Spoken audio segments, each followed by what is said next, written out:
Hello everybody, my name is David. Thank you for joining me in today's question and answer videos that I do every single Monday. Any questions you guys have, please go down below into the comment section. Down below, ask me anything you guys want. I'll try to answer it the best I can in the next question and answer video, which is next Monday. Every single Monday, okay? And also, the first question I asked, I didn't even answer. I'm sorry, for Claire in United Kingdom. I apologize. I read your question and I recommended another channel that deals with this problem a lot, does really well job, but I didn't even answer your question. Your question was, how do I navigate through the process of court and kids with X? Has anyone else been accused of parental alienation? And like I said before, yes, many people have been accused of that. Anything you've been accused of, many people have been accused of. Claire, this is a very, very big, huge, delicate problem that takes a ton of advice. I couldn't give you all of it now, nor will I try. Like I said, I recommended Dwayne at Dad Surviving Divorce because he's great and has hundreds of videos about this. But Claire, some of the advice that I give every parent going through a divorce with a narcissistic person, an abuser, and shares children, some of the things I like to make very clear is that it's totally different than any advice you get with divorcing a normal person with children, okay? It's totally different because it's already hard enough, you know, but at least a normal, healthier person is an adult and can do that with you, can still raise the children with you even though you're not married and with other people or whatever, separately, right? But with a narcissist, it's not that easy. It's not like that. There's a lot to understand.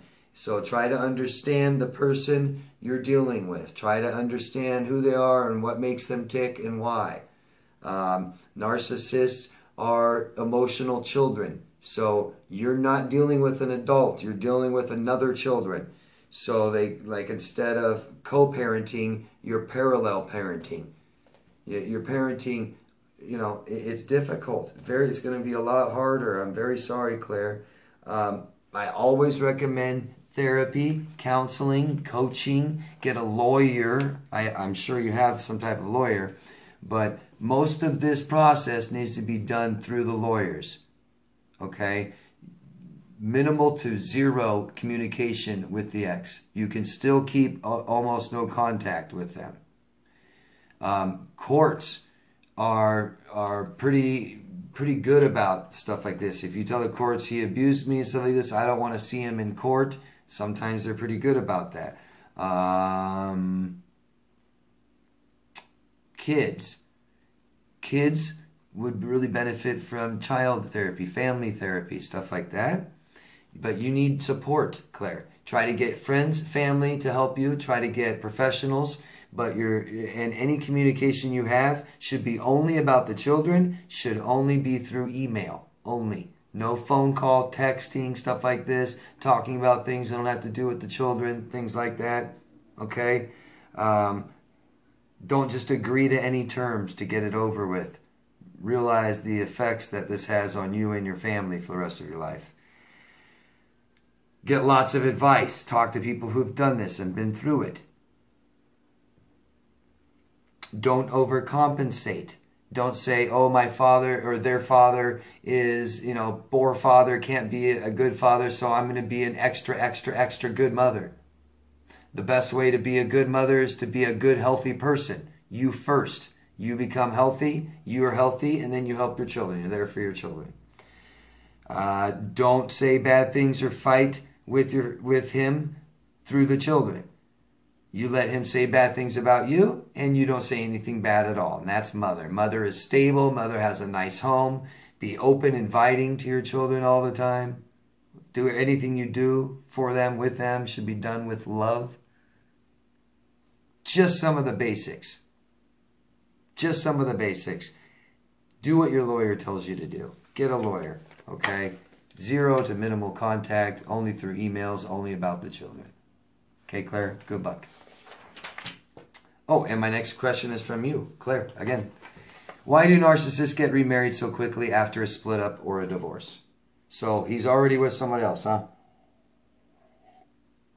Or he's already remarried or trying to remarry, right? So, Claire, what happens is, you know, with serial daters, I call them serial daters, people who just date, can't be single. They go right from a relationship right into a new one. Doesn't matter how long, doesn't matter if they're married, doesn't matter if they have children, 20 years, houses, cars, business together, it doesn't matter. And just, oh, and a divorce is over, right to the next one. You're just like, Jesus, why do they do that? Well, lots of different reasons. People in general do stuff like that. And they don't want to deal with reality. Narcissists really write their own narrative. They really do. Things happen this way, and this all happened to me.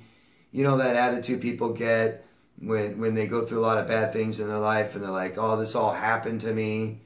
You know, like I didn't choose any of this. No, this all just keeps happening. There's a big cloud following me around, blah, blah. So they, you know, there's so many different reasons. The serial dater, they're addicted. They're addicted to the highs. In the beginning of a relationship, our hormones go through the roof. A few different hormones. It's a big time love potion concoction. Even add some stress chemicals in there, some cortisol too. And people get addicted to that rise and fall because naturally, after some time, the stuff falls. Right? And that's why we idealize people. They're so amazing, but we just met them. And then after a while, that dies down, and that's when narcissists start criticizing you. And they might leave you, and then they go to somebody else.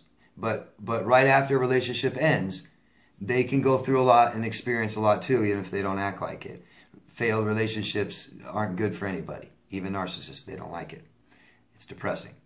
And, you know, the one thing they are is full of shame. So they feel like bad people. They counter it with a false ego. I'm great. I'm better than you. It's all fake. It counters their low self-esteem. And so I don't want anything to be wrong with me. This was a bad, failed relationship. So I'm going to jump right into a new one. That means I'm okay. That means I'm healthy. I'll post on Facebook that I look great and everything's great. And my ex will see it and think that I'm doing great. And my ex will think, oh my God, I'm the narcissist. I'm the sick one. I'm the unhealthy one. I'm the bad person. That's what they want. So, a couple of different reasons there, right? It really validates them that, you know, it's not my fault, right? I'm lovable. All these things. But a lot of times they're simply addicted to it. Getting remarried so quickly, tied down, maybe, you know, a narcissist knows, is somewhat aware of how bad they are, and they know that people leave them or that relationships go bad, or at least the people that get to know them the most get to know how they are, how bad they are. Bad people, dysfunctional, sick, unhealthy, just bad. So they try to tie things down pretty quick, get you pretty hooked before you find out how bad they are. That's one reason. Lots of different reasons. I hope those help, Claire. Thank you. Suzanne from the United Kingdom. Hello, Suzanne. Can you please expand on the quiet borderline? I believe my ex was a covert, passive-aggressive narcissist, but your borderline personality disorder videos make me feel he is borderline. I wanted to know if he had feelings, but hid them. Lots of stuff you're asking me here. Quiet borderline isn't a medical term. Quiet meaning they don't talk much. They don't tell you much. They don't divulge much. Most borderlines will, you know, no boundaries, right? They tell you anything and they ask you everything, you know. But I've met a quiet borderline. I knew a quiet borderline. And you won't know much or anything about them. Very secretive, extremely secretive. They get blamed for being like a covert narcissist, sociopathic even. They just won't, they're so full of shame, typically, that they don't want you to know anything about them, or you might find out they're a bad person. Or they are so manipulative, they don't want you to know anything about them. So, like, manipulative people, liars. One way you can tell, if someone's lying to you, they're hiding something, stuff like this, is they instinctively don't want to move much and draw attention to themselves. So, like, if they're sitting there giving it, if you're interrogating them, asking them questions about a particular situation you think they're lying about, and they're lying, they're hiding, not divulging information, they'll sit totally still and not move.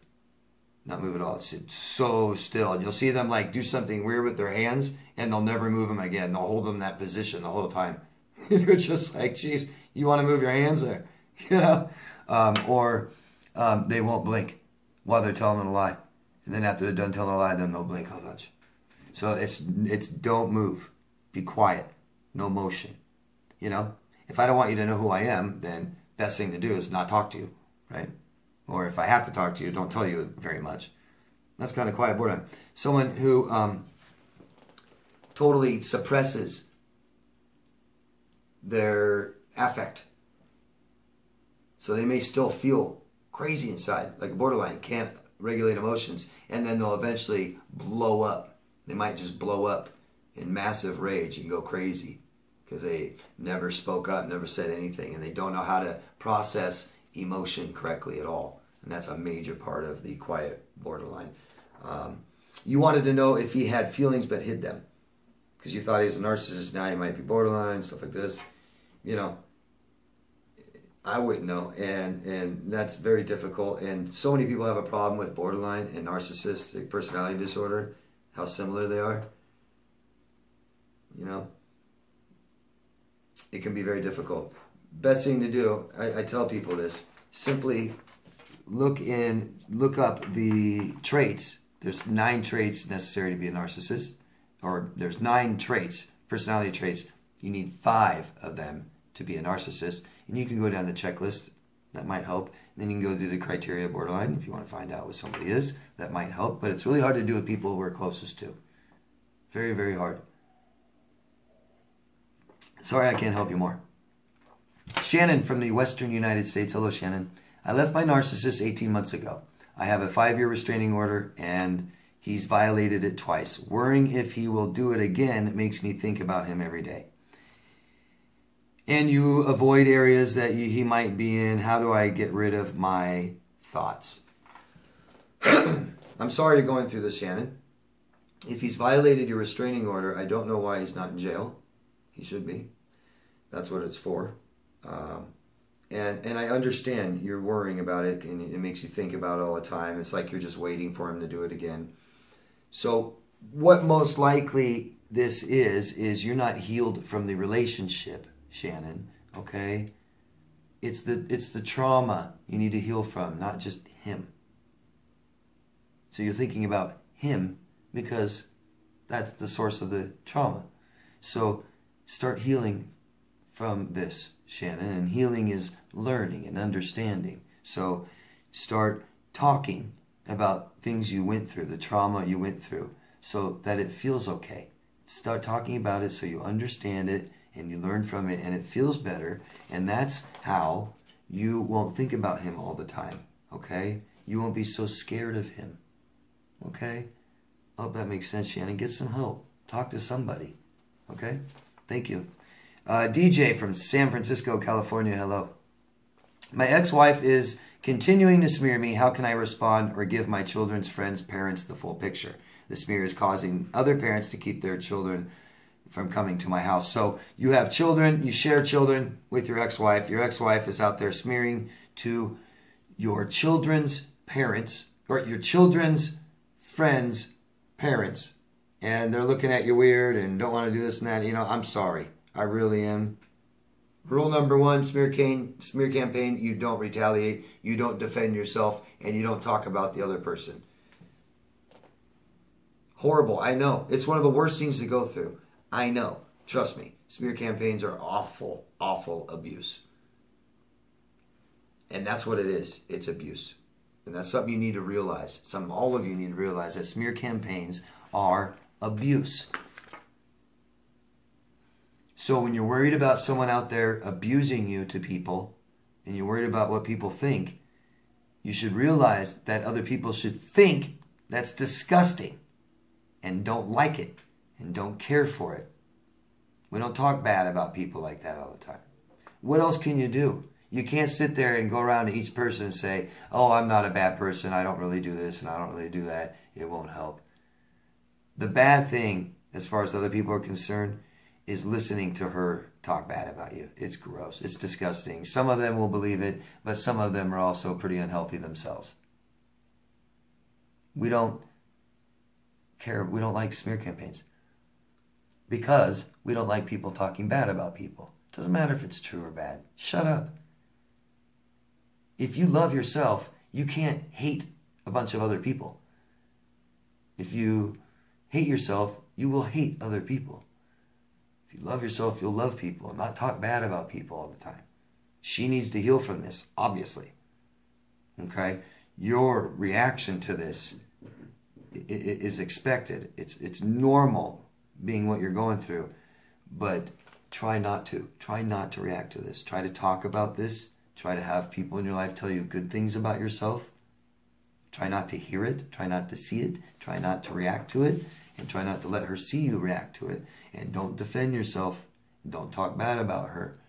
You let her be the one saying bad things about you, and you be a good person. Because anything you do back, it's now a fight, and you are smearing her, right? It's horrible. I'm sorry. Get help. Get help. That's what help is for.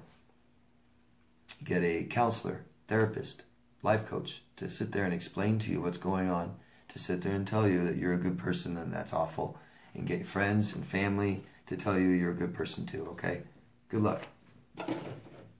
Next question is from KB from Melbourne, Australia. Hello.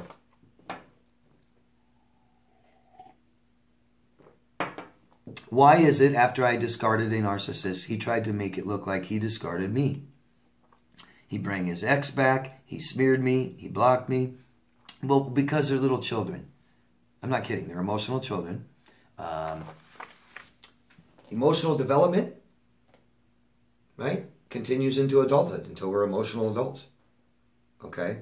And it's a process that begins right from birth.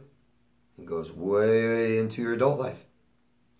Trauma, abuse, neglect, abandonment, things like this, halt this emotional development. Stops it. And if you never heal from it, you stay there emotionally. Most children tend to be abused after 5, about 6, 7, 8 is usually when it starts. And that's usually how most narcissists behave, don't they? Like little children. So they're not emotionally developed. So why does he act like this? Well, that's what's important to him. Who broke up with who? Remember? Do you guys remember? Maybe even in grade school, but like junior high, middle school, when you're 11, 12, 13, you start getting into the age where you start dating, you go up to another person, will you go with me? Oh, this is my girlfriend, my boyfriend, but it seemed to matter. I don't know if you remember, but I do. I remember it seemed to matter who broke up with who. Oh, Chris and Lisa broke up. Oh, who broke up with who? Just total kid stuff. If you broke up with him, then he's a bad person. He's no good, right? So he's got to make everyone believe that he broke up with you. Stupid. Child stuff. How about how bad both of you guys feel? No, who cares? How does it look? Go get a new girlfriend real quick and post a picture of us on Facebook. I'm so happy. This is fucking ridiculous. Raz from San Diego, California. Hello. My cousin is in ICU. I'm sorry. ICU stands for Intensive Care Unit. So your cousin is in the hospital, not doing well. I'm very sorry. I hope for a speedy recovery. I hope they're okay. My still husband had a good relationship with her and her family. You are now no contact for 6 months. Good. and you don't want to mess with your recovery, should you inform him of your cousin's predicament, situation? Well, you just said you don't want to, so don't. Simple. You don't want to. That should be enough. I'm sorry people in your life have made you feel like it's not enough. That something you want isn't enough. You know, I remember, you know, if you have a problem saying no to people, try to start saying no just cause, right? Someone asks for help, someone asks for something small or something. Maybe you have it, but maybe you have a problem saying no. So a good learning lesson is to force yourself to say no to people sometimes. And when doing so, though, you can't excuse yourself or apologize. Just say no. And that has to be enough. And if you think you don't have a problem with this, try it, because it's not as easy as you think. It isn't. It isn't. It's hard to turn down help or a favor to somebody and just say no. You know, it's difficult, but it's a good exercise if you can get through it. It can really benefit somebody who has problems with this, with boundaries. You know, you don't have to do anything. Okay, and there's a rule I say often that is a great rule that I'll tell you this now, and it should serve you very well. But it doesn't matter what you do, only how you feel about it. Okay, so you know, you can if you think you should do this, and you'll go do it, and it'll feel bad because you'll be in contact with him, and he'll probably screw with you or do something that hurts you, makes you feel bad, and you'll feel ashamed of yourself for doing it when you knew you shouldn't do it, you know. So here you did something good, but it didn't feel good, did it? So does it matter what you do and not how you feel? Right? So it doesn't matter what you do. It matters how you feel about it. You don't have to tell him. Okay? You don't have to tell him, and I wouldn't. I wouldn't. He doesn't need to know. Right? You guys go your separate ways now, including family. All right? Hope that helps. And I'm sorry. I hope your cousin gets better. That's all, everyone. That's the end of the question and answer videos. Thank you very much, all of you, for your great questions, your awesome support, your thumbs up, your sharing, and all that. Thank you, thank you, thank you very much. Please, all of you, love yourself first. I'll see you next Monday, okay? Bye-bye.